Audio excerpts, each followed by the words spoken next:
Ito ang gusto ko sa camping. Mabagal ang takbo ng oras. Ninanamnam ko ang bawat oras na lumilipas. Good morning! Mula dito sa Ilog Kamalig.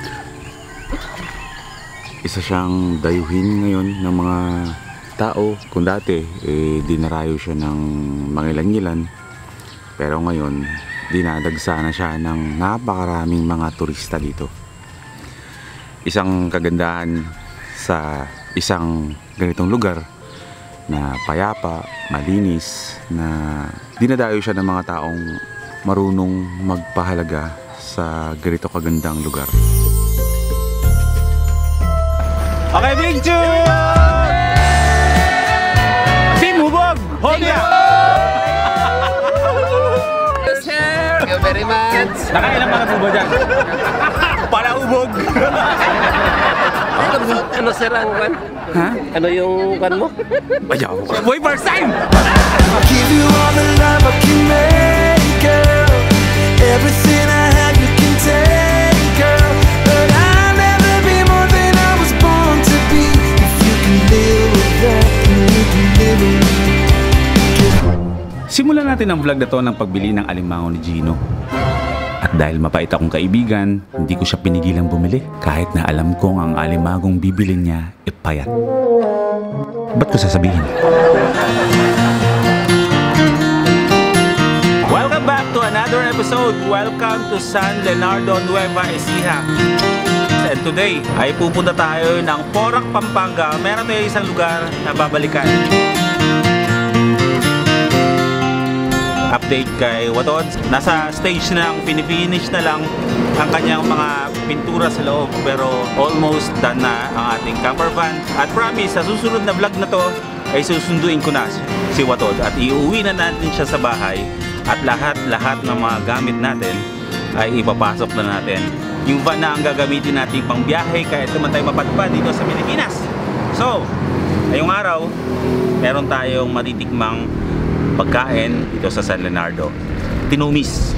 Never pa ako nakatikim ng tinumis. Ngayon, matitikman na natin. Kain na. Happy birthday, bro! Salamat.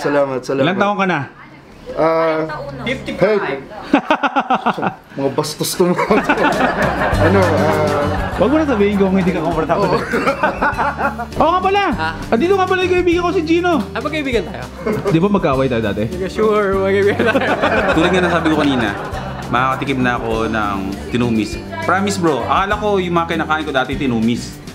Ay, oo, yun the last time nagkita tayo sa Ano pala, ano yun? Dinuguan. Dinuguan. Actually, sakto nga. Kasi nung nagsabi si Gino na dadaan kayo, punta kami palengke kanina umaga. Actually, hindi na season ngayon ng sampalok. Kumbaga, puro hinog na yung mga mabibili mo sa palengke. At saka yung, kasi kailangan nun din ng ano, yung usbong ng sampalok. So, yun ang kaibahan ng dinuguan sa tinumis. Dahil yung tinumis is meron siyang dahon ng sampalok. Mukhang tinumis yung bukang bibig. Sili mo ba ito? Gusto mo ba yung sili? Ay, nakakuha na ako. Hati tayong dalawa. At saka yung dugo niya, di ba yung ibang dinuguan, talagang ginagawang malapot. Di ba ang dugo, pag nilagay mo suka, nagko-curd, lumalapot. O yun. So yan, hindi. Nagbe-breakdown siya. Dugo ng wakwak yan. Yan ang itsura ng tinumis. Anong lakas sa kanin yan bro? Ay, Oo. sigurado ba kayo nagsaing kayo ng madami? Hindi, kung mabibitin. Lasang dinuguan na sinigang. No? Kasi yung asim. Yung asim nung ano, dahon ng Sampalok. sarap. Todas ang kanin. Alam mo kung sino nagluto niyan? Si nanay. Ay! Alam mo, binibida ko sa kay Boy Pion. Oo. Sabi ko, ang sarap ng tinumis nila nung pinagluto kami nung nanay niya. Oo. Ewan ko lang iluto ni James. Ingat! Record, bye-bye! Bye! Salamat. Happy birthday ah! Salamat. Kaya tayo soon ah! Yes! Looking forward. Mindoro na agad! Oh! Indoro ka agad. Maybe I Mula sa Leonardo, Nueva Ecija, diretso na agad tayo ng Porac, Pampanga. but looking back at Pero dadaan muna tayo ng palengke para mamili ng mga babaunin naming lulutuin. Maglalakad ba tayo? Walang parkingan. O tara, lakad na lang tayo. but nothing makes sense anymore. Nasa Porac, Pampanga na tayo. Araw ng linggo ngayon. Wala nang paninda dito sa kanilang wet market. Pero nakakita ng palengking sarado ng ganitong oras. Pero dapat bukas naman talaga lagi. Dakal pong salamat. Pili ko ano yan? Marami pong salamat. Dahil sarado ang palengke, nauwi tayo sa fresh option. Wala talagang mabilan sa mga tindahang wala nang binibenta kasi nga kahapon Sunday na yun. So ganun pa rin. Magluluto tayo ng ating hapunan, magka-camping tayo. Koboy-koboy lang nga. Pahinga to, magte-tent tayo, babalik tayo ng Ilog Kamalig. Oy, kuha tayo ng tuyo. Pang breakfast, di ba? Wala. Ang wulsam-wulsam ng vlog ko eh. Okay, bigas na lang ang kulang namin. Magagawa na natin yung paraan pagdating natin sa Ilog Kamalig. Yes, dahil meron naman dong palayan. O tara na, diretso na tayo ng Ilog Kamalig. Natutuwa sila Tatay Sito, sila Tita Malu. Excited sila makita tayo ulit, bro. Oh, nawawalan ka. Nawawala iPhone mo. Cellphone ko. Oh, patay tayo dyan. Kalimutin ka rin, oh. Kaya talaga pag nababasama ka sa matatanda, nahahawa ka ng pagkikunyanin nila. Oh, wait lang, matalas talaga yung mga mata namin basta sa mga ganito. 180, 160. Per piece po yan? Ah, yes. Saan po galing tong ano nyo, mga seafood nyo? Eh, pwede na natin ipahati yan. 100? Pwede na chop? Tapos may kasamang asin? Abuso!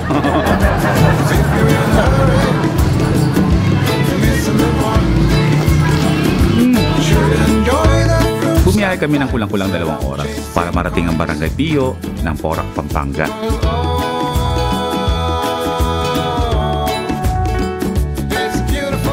Welcome back ulit sa Ilog Kamalig. Excited ang lahat.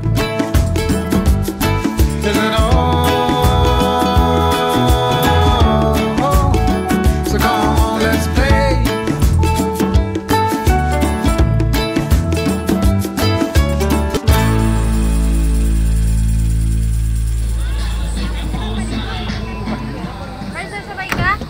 Hinanda na rin ni Gino ang Bluete Power Station. Ayan na, goods na. Yan! Luwete, baka naman. Isa sa mga dahilan kung bakit binabalik-balikan ko ang Ilog Kamalig ay nang dahil sa mga tagapangalaga ng lugar na turing ay isa ng pamilya. Namiss niyo ba siya? Kuya Sito! Masaya po tayo na binirikanta po tayo ng nagbigay uli ng bunga ng Ilog Kamalig. Grabe naman! Hindi naman. Para sa inyo po yan. Itong Ilog Kamalig nalaglag na, pati daon. But parang kumbaga sa isang alaman wala nang kabuhay. Hindi ko kakalain muling mabubuhay at muling mamumulaklak at mamumunga. Tingnan nyo naman po yung... More to come! More to come ba? Puno-puno.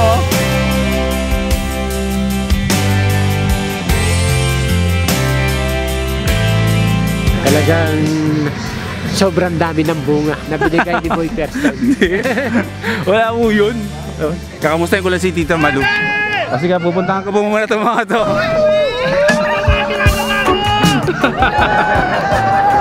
O tara, punta ako dyan. Baka nagiinuman kayo dyan ha. Yun o.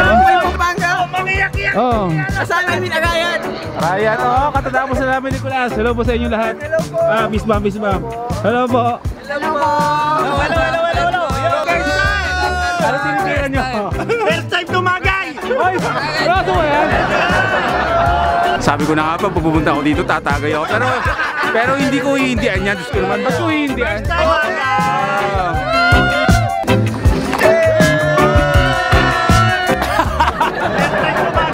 Shoutout po sa Honda Click Game Changer Philippines Pampanga Chapter. Alright!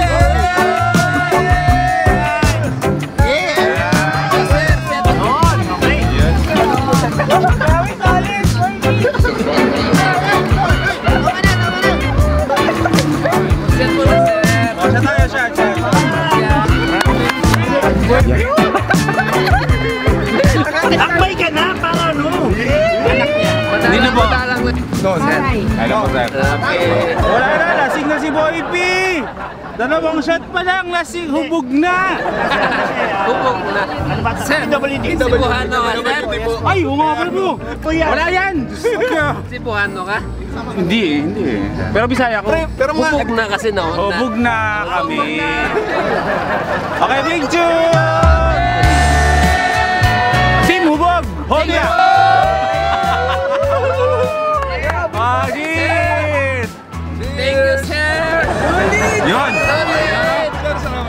Sir, thank you very much. Nakailang nga na po ba dyan? Palahubog! Take it till I make Tuloy niyo na yung inuman Sir, nyo. na episode. Kita tayo. Ano sir ang kwan? Ha? Ano yung kwan mo? Ayaw ko. Boy, first time! was gonna fake it till I made it, but you called me out. Grabe na kailang shot ako. Kung sino yung pinaka mababa ang kaligayahan, yun ang mga masasarap kasama. Di ba? Kaya kamustahin ko lang ang aking Tita Malu dito. Tita Malu! Ay, tika lang! Parang bumata ka. Hindi ka seryoso? Hindi. Nagpagupit ka ba o wala naman? Wala naman. Talagang sadyang maganda lang ako. Ayun yun eh. Anong tinitira mo ngayon, Tita Malu? Ano? Lechon ko ali. Lechon kawali? Eh, mukhang hindi naman lechon kawali Ito to. na dyan eh. Ano Kasi yun naman eh? ba? Pwede ba natin palagpasin ang Lomi ni Tita Malu? Siyempre, hindi order tayo ng Lomi. Specialty Lomi ni Tita Ngayon na Malu. ba? Ha? Ngayon na ba? Hindi, ngayon. Tsaka mamaya ulit. Mamaya. Sige. Gagi bro, sarap talaga bro ng Lomi dito. Oh, yan. Santol, Bangkok. Galing po itong Bangkok, Thailand. Bangkok! Pangit ng joke ko, no?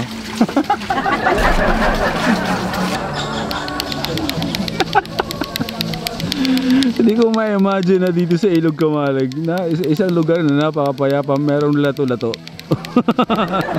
Alam nyo, hindi ako against sa lato-lato. Alam nyo kung bakit? Amin natin na may mga magulang, may mga tao na naiinis sa lato-lato. Para ako hindi. Kasi sa panahon natin ngayon na yung mga bata, mga kabataan, wala nang ginawa kundi social media na, puro internet na, puro TikTok na ang inaatupag. Nakakatuwa lang na ganyan na may mga bata na nagkakaroon ng interest para maglaro ng mga ganyan klase. No? Huwag nyo kainisan yung lato-lato. Beautiful escape yan ng mga kabataan na nakapag-disconnect sila sa social media.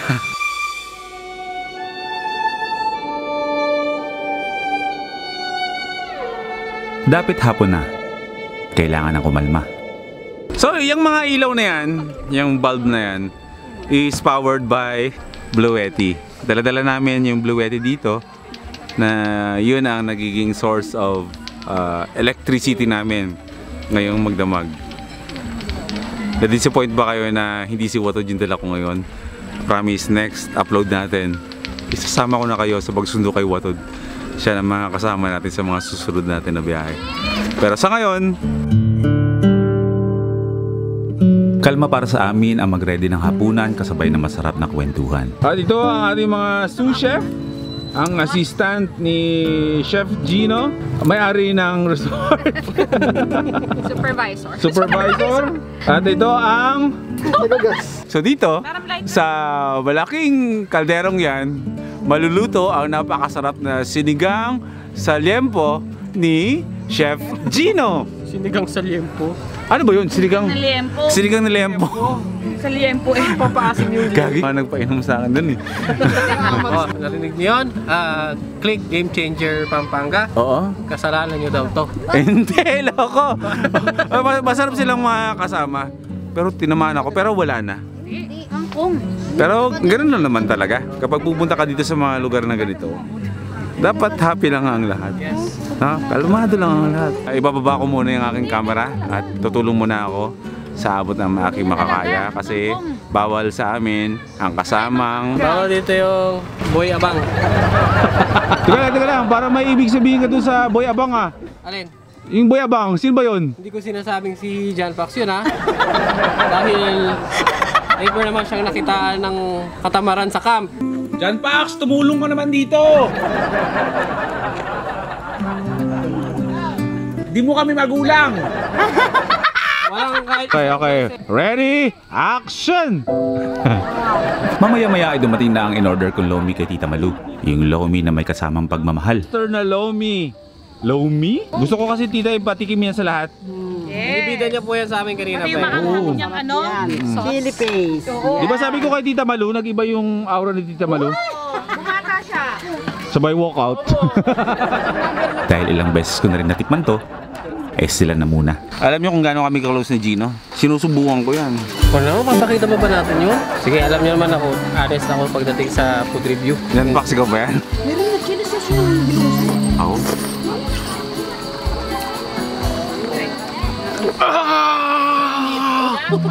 Lagyan mo yung super saiyan effect. Loko, pinahirapan mo ba ako sa editing? Wala ka dyan. Wala yan. Yun naman, mati pa yung wala. Pero sige, pagbibigyan natin sila. O yan. O tama na, yun lang yun. Masarap. At hindi mahal. 70 pesos. 70 pesos. Oh, Para isang bread. ano? O, di ba? Saka yung lempo, tikman natin yung O, tikman mo yung lempo. Ang payat mo. Kumain ka ng kanin, ha? Alam mo ba nag-i-exist yung kanin? O, dito tayo sa boyfriend. Sa asawa na. Oh. Kain Kasi kayo ang magpapatunay na masarap talaga ang lomi ni Tita Malu. Ganyan ang tamang pronunciation ng Tita Malu. Hindi lang basta Tita Malu. Tita Malu! Isang babaw lang. Diba? Naramdaman mo yung smoky flavor, bro? Yan ang luto ni Tita Malu! Yung mga ginamit lomi na Smoky? Pero sa totoo lang, hindi siya masarap. Look.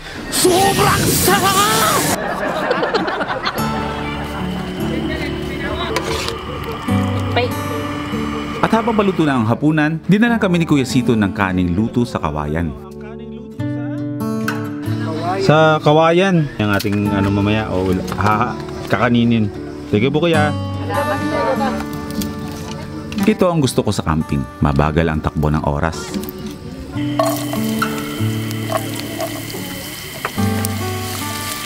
Ninanamnam ko ang bawat oras na lumilipas.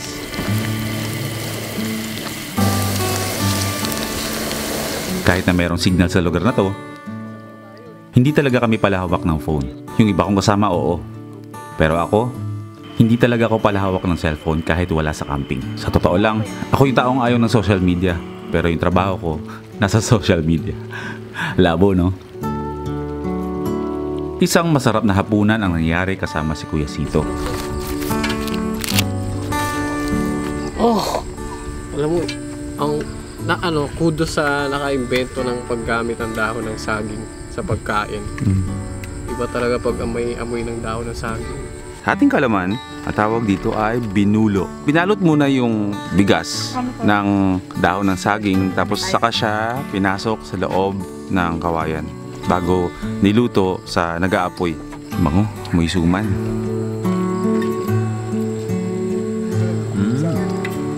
At pagkatapos nito, nagpahinga na ang lahat.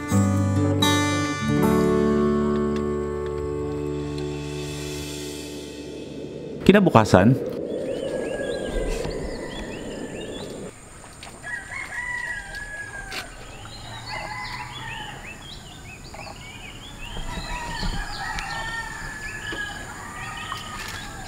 Good morning! Mula dito sa Ilog Kamalig. Isa siyang dayuhin ngayon ng mga tao. Kung dati, dinarayo siya ng mangilan-ngilan. Pero ngayon, dinadagsa na siya ng napakaraming mga turista dito. Isang kagandahan sa isang ganitong lugar na payapa, malinis, na dinadayo siya ng mga taong marunong magpahalaga sa ganito kagandang lugar. Nakakatawa isipin na kahit na kapag sa araw itong lugar na to talagang napakadaming tao, pero never ka makakakita ng sobrang daming basura. Kahit na ang dami ng tao dito sa araw, is mga responsable sila pagdating sa mga basura nila. Maghapong labas, masok ang mga tao dito. Pagdating ng dapit hapon, nag-uwian na yung mga turista dito. Ang matitira dito is yung mga nag-tent, yung mga nagka-car camping, yung mga nag-van life. Hanggang sa magdamag, hanggang sa kinabukasan, kami-kami na lang. Doon mo mararamdaman ngayon talagang kapayapaan na meron ang Ilog Kamalig.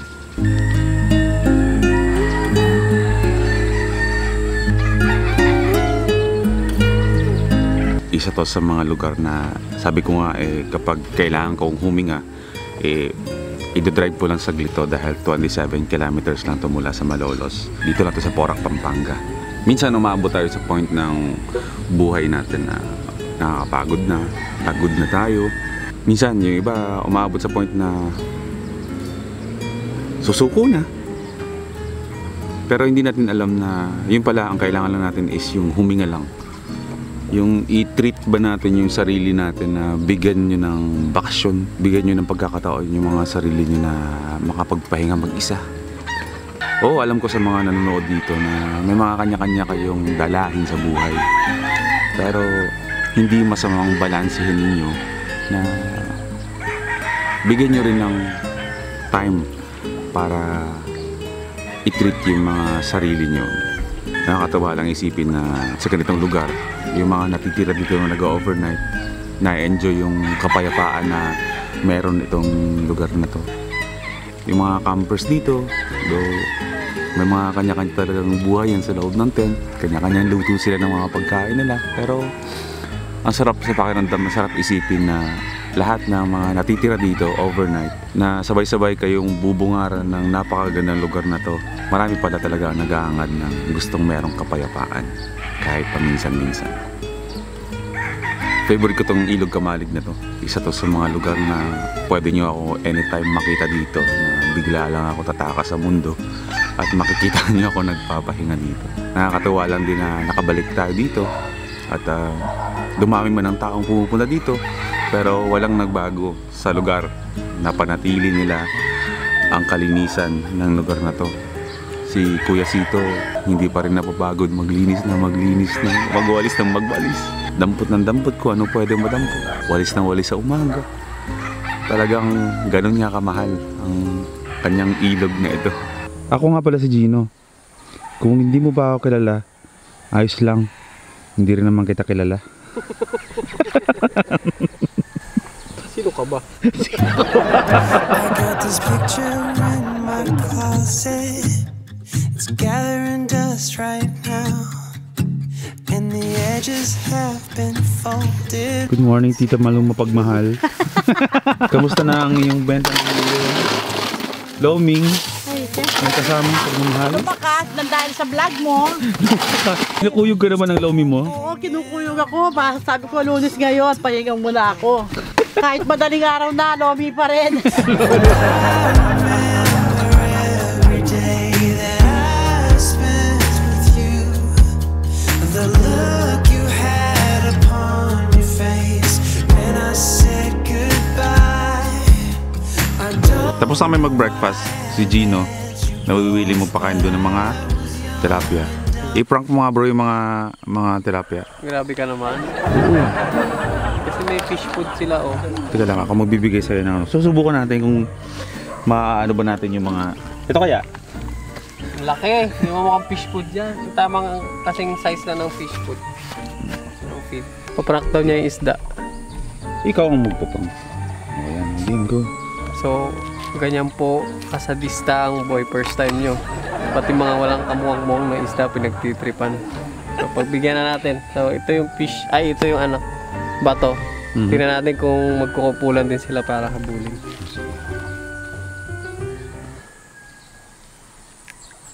Yay! Baka walang hiya po ni boy first time, no?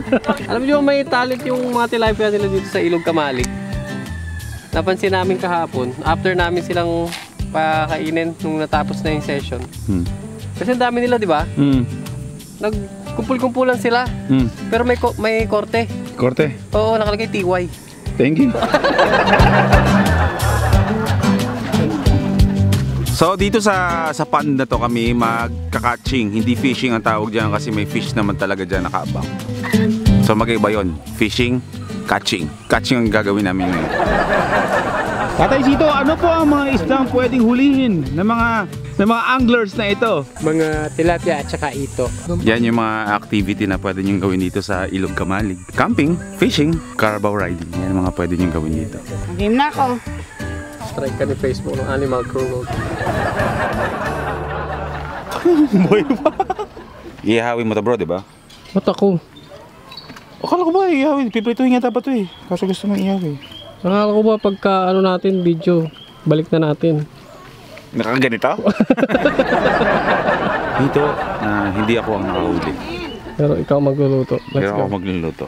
Kung gaano kahaba ang hito, ganun din kahaba ang pasensya ko sa pag-iihaw. Inihaw ko to ng merong pagmamahal. Dahil alam kong inaantay nila itong maluto. Pero nung naluto na, walang gustong kumain. Abay, ang galing!